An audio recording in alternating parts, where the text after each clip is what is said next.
So guys, we're going to put the cooker on and get a little bit of heat into this. It needs to be on relatively low this time. I know we normally whack it on 9 to get things started. You don't want to burn the butter. So I'm just going to let that melt until it is literally a puddle. So talk amongst yourselves.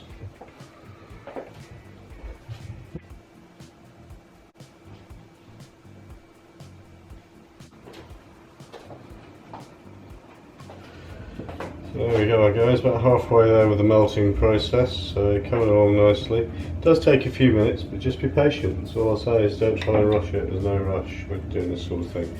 This is just prep to make things easy for you when you actually are cooking and making sauces. Okay guys, you can see we're almost there, so I'm just going to give it a little stir and just finish off those last few pieces. And then I'm basically going to turn the heat right down to 1, because we don't want this to cook as if you're making a roux sauce. You're literally just making something to thicken sauces. So I'm going to literally gently sprinkle in the flour, a couple of spoonfuls at a time. The ratio that gives you best results will vary depending on how you measure, but basically this is equal amounts of fat and flour. So that's equal amounts of fat and flour. And the idea is you want to turn this into just a paste. And you can sieve the flour if you want, it'll make it stirring a little bit quicker. This will have a few little lumps in until you keep it working.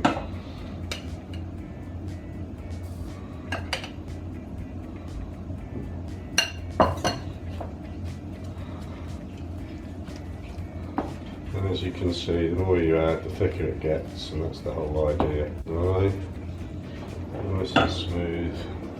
Before we put the next lot in.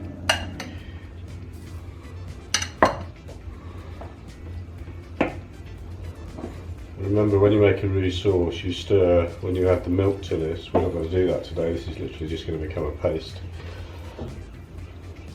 You always stir it and stir it and stir it between each bit of adding to make sure it's smooth. This is exactly the same process.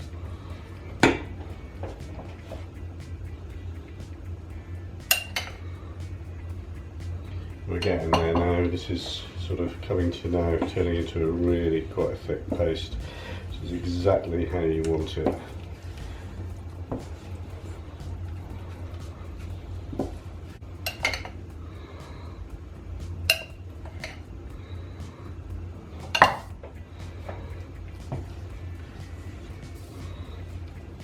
Try and keep it in the pan.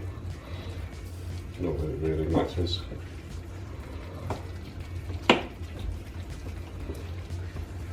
Okay, so that's I'm going to tip the last bit of flour in. So that is exactly 250 grams of butter, 250 grams of flour. So this will now turn into a gooey paste. And at this point you can turn the heat off completely. Just work it around until you've got all the lumps.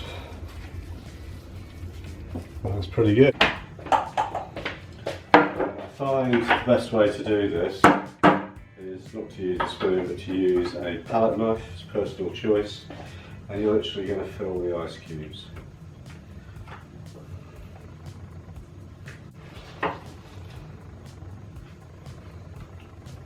Turn it round, work your way down the other side again.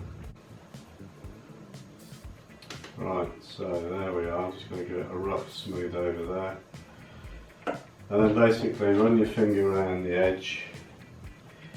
Take anything off the edge, because anything that's left sticking there will freeze as well.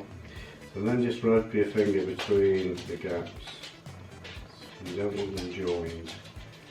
You have it so that when you freeze that, it's tidy between. And there you go. That will go in the freezer. I've got enough here to do another lot. I haven't got the same size tray as that one.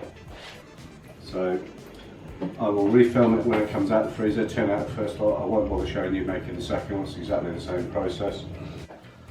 Hi everybody, welcome back. Here we are with said roux sauce in a ice tray, ready to turn out, been in the freezer for a couple of hours. And as you can see, they pretty much come straight out. A couple got stuck, nothing drastic, there we go. And all I do is I put them into a freezer bag, and then as you need them, you might need one, you might need two, depending on how many sauces, how much sauce you're making. As I say, butter and flour mixed together, perfect. And we'll go from there. So this is this week's food hack. Easy to make, flour and butter thickener for virtually any sauce that has a flour base to it, or a stew.